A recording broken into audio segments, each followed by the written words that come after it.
Jean-Marie Bigard, l'humoriste au rire brisé par la douleur. Derrière le comédien provocateur que la France entière connaît, derrière l'homme qui a rempli le Stade de France à guichet fermé, se cache une âme tourmentée, marquée par des drames intimes, des amours tumultueux et des cicatrices que le succès n'a jamais pu effacer. Né le 17 mai à Fontaine-l'Huillère, dans l'Aube, Jean-Marie Bigard est bien plus qu'un simple humoriste. Il est devenu, au fil des décennies, une figure incontournable de la scène française, célèbre pour son humour sans filtre, souvent sulfureux, toujours frontal. Mais à 70 ans passés, alors que le rideau tombe parfois sur les grandes salles, ce sont d'autres vérités qui remontent à la surface, celles qu'il avait enfouies, celles qu'il avait tenté d'étouffer sous les rires. Une vie secouée entre triomphe public et drame privé. Père de 3 enfants, Sacha, né de son premier mariage avec Claudia Bigard, une danseuse brésilienne, puis des jumeaux Jules et Bella. Issu de sa relation avec l'actrice Lola Marois, Jean-Marie a vécu une existence en dents de scie, autant marquée par les strass que par les larmes. Aujourd'hui, il accepte de parler à cœur ouvert de ses chagrins, de ses échecs, de ses luttes intimes, car derrière les blagues crues, il y a un homme brisé, parfois perdu, souvent seul. Le plus grand drame, la mort de son père, assassiné sous ses yeux. Si Jean-Marie Bigard garde une plaie béante, c'est bien celle de son père. Un événement qu'il décrit comme le point de rupture de son existence, le moment où tout a basculé. Il avait à peine 20 ans lorsque le drame est survenu. Son père, ancien charcutier reconverti après des ennuis de santé, décide de refaire sa vie, une nouvelle compagne, un nouveau départ, mais aussi un passé qu'on croyait enterré. Un soir, tout s'effondre. Un homme, l'ex de sa belle-mère, fait irruption dans la maison familiale. Il tire une balle en pleine tête à son père, venu se réfugier dans l'escalier en tentant d'échapper à l'agresseur. Jean-Marie, tétanisé, voit son père descendre les marches, ensanglanté, avant de s'écrouler sous ses yeux. Ce jour-là, une partie de moi était morte, confiera-t-il plus tard au Women's Journal en 2023. J'ai vu mon père mourir, les mains pleines de sang, et je n'ai rien pu faire. Le choc est indescriptible. Ce n'est pas seulement un drame familial, c'est un traumatisme fondateur. Depuis ce jour, le sentiment d'impuissance ne l'a jamais quitté, comme une ombre constante, un deuil impossible à faire. La paternité comme combat entre espoir et souffrance. Ironie cruelle de la vie, devenir père à son tour s'est révélé être un chemin semé d'obstacles et de chagrins silencieux. Avec Claudia, sa première épouse, Jean-Marie entame un parcours de procréation médicalement assisté, avec des cycles de fécondation in vitro qui échouent les uns après les autres. À chaque tentative, l'espoir renaît puis s'effondre, laissant derrière lui un couple à bout de souffle et un homme brisé, incapable de donner à sa femme le bonheur qu'elle attendait. Dans une interview accordée à Closer, Bigard confesse « Chaque échec était comme un coup de poignard. Je faisais semblant d'être fort, mais je pleurais seul, dans le noir. » La douleur d'un homme face à l'impossible, face à ce que ni l'argent, ni la notoriété, ni le courage ne peuvent acheter, la vie, un amour divisé, un père à distance, le poids des regrets. Malgré les années d'attente et les souffrances liées à la procréation, Jean-Marie Bigard et Claudia ont fini par accueillir un enfant, Sacha, né en 2009 grâce à un don d'ovocytes, mais la joie de cette naissance tant espérée est arrivée trop tard. Le couple était déjà au bord de la rupture, épuisé par les années de tentatives, les échecs répétés et le poids du silence. Dans une entrevue accordée à Voici, Bigard admet avoir ressenti une profonde culpabilité. « J'ai donné la vie à mon fils, mais pas la stabilité. » Sacha a grandi au Brésil avec sa mère, tandis que Bigard, en France, poursuivait ses tournées et ses apparitions médiatiques. Une distance géographique, mais surtout émotionnelle, qui l'a profondément marqué. L'humoriste sous les feux et sous les flammes. Si Jean-Marie Bigard a toujours cherché à faire rire, il a aussi dû affronter la cruauté du jugement public. Son humour frontal, souvent qualifié de vulgaire, lui a valu de nombreuses polémiques. Ses prises de position controversées, notamment son soutien à Pierre Palmade après l'accident de 2023, ou encore ses déclarations tonitruantes sur la pandémie de Covid-19, ont souvent déclenché des vagues d'indignation. Il y a des jours où j'ai l'impression que le monde entier me tourne le dos, confiait-il à Pure People en 2024. Moi, je veux juste faire rire, mais parfois, les gens ne voient nos que l'outrance. Derrière l'exubérance, il y a un homme blessé, incompris, qui rêvait de reconnaissance artistique, mais qui se retrouve défini par ses provocations. À 70 ans, il espérait qu'on se souviendrait de sa carrière, pas seulement de ses excès. 2 femmes, 2 histoires. Et un cœur qui cherche encore sa place. Son histoire d'amour avec Claudia, la danseuse brésilienne rencontrée en 1990 au Paradiso Latino, a été marquée par une passion intense, mais aussi par une décennie de douleur. Bigard confiera plus tard avoir investi des millions d'euros dans des traitements de FIV sans succès pendant des années. Chaque échec nous détruisait un peu plus, dira-t-il dans Voici en 2020. Et même si leur souhait le plus cher, avoir un enfant, s'est finalement réalisé, le stress, l'attente, les pleurs ont laissé des traces indélébiles. En 2009, peu après la naissance de Sacha, Jean-Marie demande le divorce et entame une nouvelle relation qu'il gardait secrète depuis un certain temps. Lola Marois, l'amour inattendu entre passion et fragilité. C'est en 2007, lors d'un de ses spectacles, que Bigard rencontre Lola Marois, alors âgée de 24 ans, comédienne et chanteuse prometteuse. Il en a 53. Et pourtant, la magie opère. Un dîner entre amis, un éclat de rire partagé, et les deux se rapprochent de lui vite. Malgré les réticences de la famille de Lola, notamment de son père, ils se marient le 27 mai 2011 à Paris. Un mariage discret mais sincère, et une union qui surprend autant qu'elle dérange. Dans Playboy en 2025, Lola clarifie les choses. « Je sais que certains pensaient que je l'ai épousé pour sa notoriété, mais c'est faux.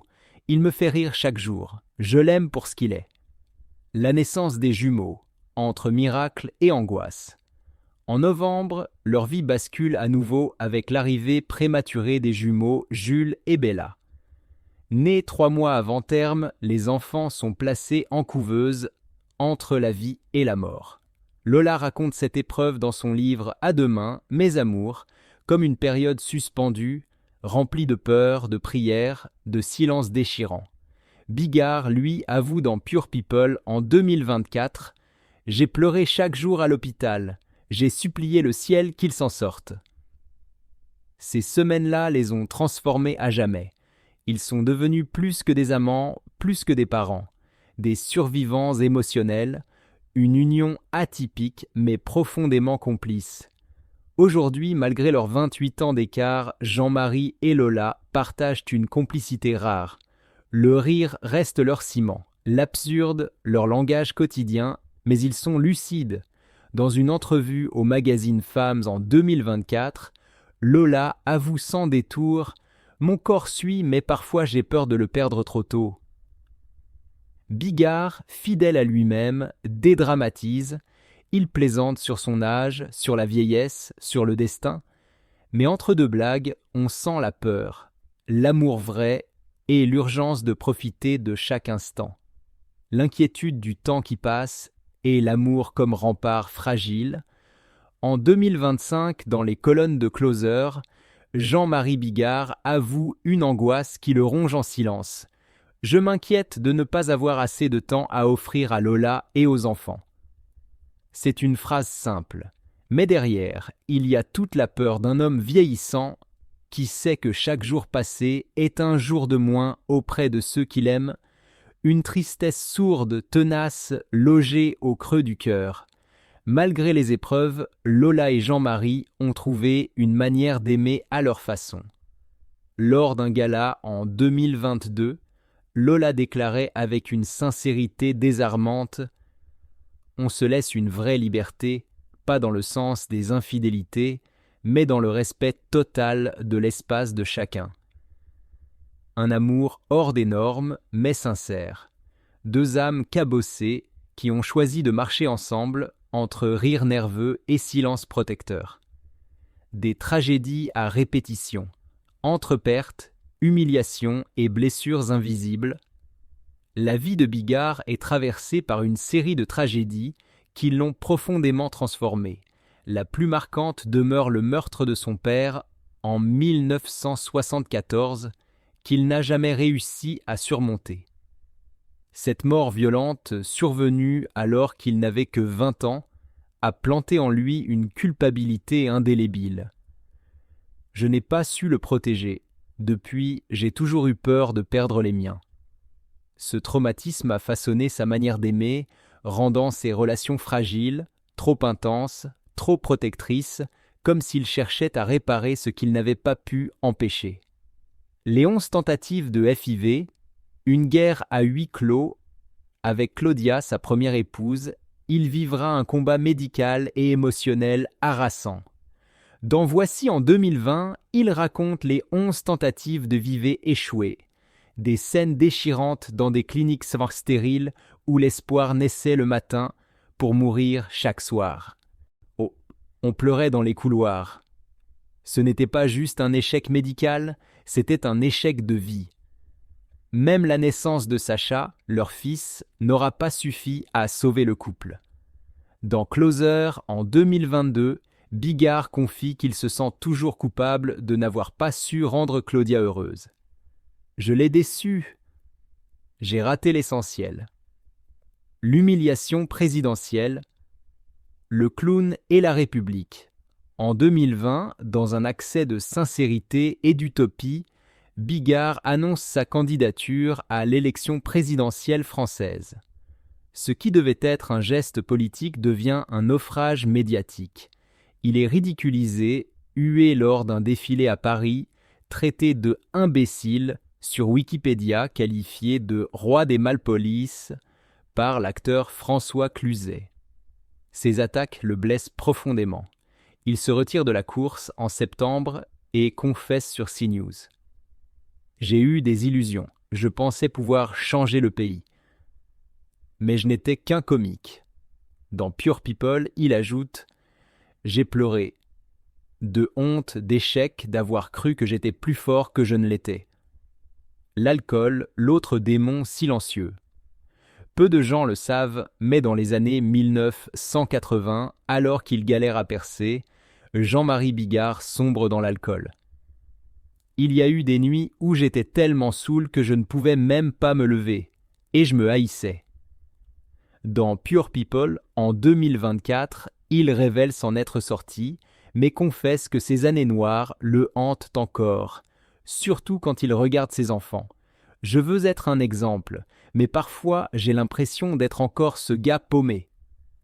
La peur de perdre ses enfants, l'épreuve des jumeaux prématurés, la naissance prématurée de Jules et Bella en novembre fut une autre épreuve.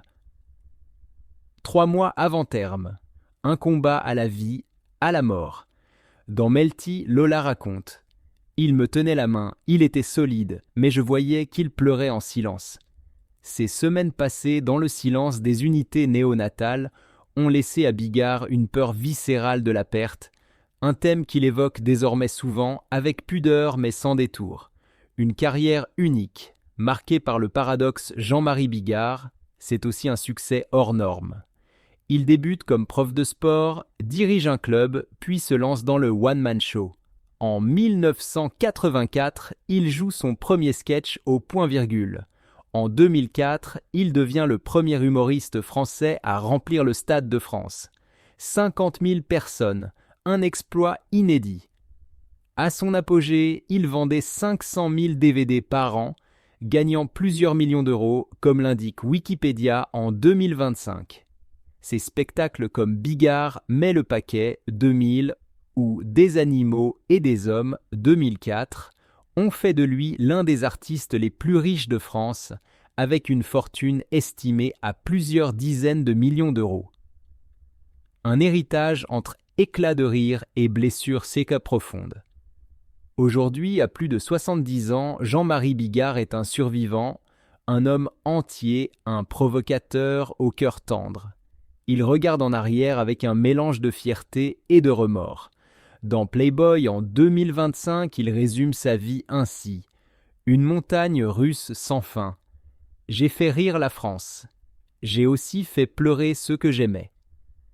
Et quand on lui demande ce qu'il laissera derrière lui, il répond sans hésiter « J'espère qu'on se souviendra que derrière les blagues les plus crues, il y avait un homme qui avait mal et qui voulait, à sa manière, rendre le monde un peu moins triste. » Un acteur, un ami des puissants et un survivant de ses propres excès. Jean-Marie Bigard n'est pas seulement un comédien. Il a aussi su s'imposer dans le cinéma et la télévision, prouvant qu'il pouvait briller au-delà du stand-up. On le retrouve à l'écran dans Les secrets professionnels du docteur Apfelglück, 1991, L'autre monde, 1998, ou encore dans Maintenant, 2002, aux côtés de Jeremy Irons. Son registre s'élargit, sa notoriété s'enracine. À la télévision, il devient un habitué des plateaux populaires. Les grosses têtes sur RTL, Touche pas à mon poste sur C8 ou encore Danse avec les stars où sa présence décalée amuse autant qu'elle intrigue. Mais l'un des événements les plus surprenants de sa vie publique reste sans doute son amitié, affichée avec l'ancien président Nicolas Sarkozy, qui l'accompagne même en visite privée auprès du pape Benoît XVI à Rome en 2008, une image insolite, presque irréelle, d'un homme souvent perçu comme l'enfant terrible du show-business, assis au Vatican. J'ai fait rire des millions de gens. C'est le plus beau cadeau que je pouvais offrir au monde, déclarait-il fièrement au Journal des femmes en 2023. Des ambitions trop grandes, des humiliations trop lourdes, mais tout n'est pas lumière. En 2020, Bigard se lance dans ce qu'il qualifiera plus tard de la plus grande erreur de sa carrière, sa candidature à la présidentielle. Je voulais être la voix du peuple. J'ai été la risée des foules, dit-il amer dans Pure People en 2024. Hué lors d'un défilé à Paris, attaqué dans Wikipédia, raillé par les médias, il encaisse, mais vacille. Il y a des jours où je me sens comme un dinosaure. Le monde a changé et moi, je ne sais plus où j'ai ma place, confesse-t-il dans Closer en 2025. Son humour cru, autrefois acclamé, est désormais jugé obsolète par une génération connectée, sensible, plus politique, et ses prises de position polémiques, notamment sur le Covid-19 ou l'affaire Palmade, lui font perdre des fidèles de la première heure. Mais fidèle à lui-même, Bigard répond avec une philosophie désarmante. Mon succès a fait rire. Mes échecs m'ont appris à me relever. Les secrets d'un homme qui n'a jamais tout dit. Derrière l'image du trublion se cache un homme plein de zones d'ombre. Certains secrets n'ont émergé qu'après des années. D'autres, il les a gardés jusqu'à ce qu'il n'ait plus rien à perdre. L'un des plus lourds concerne sa relation avec Lola Marois, commencée alors qu'il était encore marié à Claudia. Je ne suis pas fier. Mais on ne choisit pas de qui on tombe amoureux, avoue-t-il en 2020. Il a tenu ce secret pendant des années pour protéger Claudia et Lola du feu médiatique, avant de révéler la vérité une fois le divorce finalisé. L'alcool, le démon silencieux des années 80. Dans les années 1980, alors qu'il court après le succès, Jean-Marie sombre dans l'alcool. Ce que peu savent, c'est qu'il est allé très loin. Dans Pure People 2024, il raconte « Il y a eu des soirs où je tombais sur scène, je n'étais plus moi, et je m'en voulais à en crever. » Il n'en parlait à personne. Il craignait que ses amis, ses collègues, son public découvrent la vérité derrière le masque. Je me disais que je pouvais arrêter quand je voulais, mais je me mentais. Son témoignage aujourd'hui vise à encourager ceux qui traversent le même enfer. Sortir de l'addiction fut pour lui une renaissance longue et douloureuse, mais nécessaire. Une ruine financière volontaire. Peu de gens savent aussi que lors de son divorce, Jean-Marie a quasiment tout laissé à Claudia. Maison au Brésil, villa à Hawaï, biens immobiliers de grande valeur. Je voulais qu'elle et Sacha ne manquent de rien. Ce geste l'a laissé dans une situation financière difficile au début des années 2010, mais il a refusé d'en parler publiquement. Je ne veux pas qu'on me prenne en pitié. Je suis Jean-Marie Bigard, celui qui tient debout, toujours. Jean-Marie Bigard exprime sa peur de ne pas voir ses enfants grandir, motivant ainsi son art. À 70 ans, il reste un monument de résilience et d'intensité.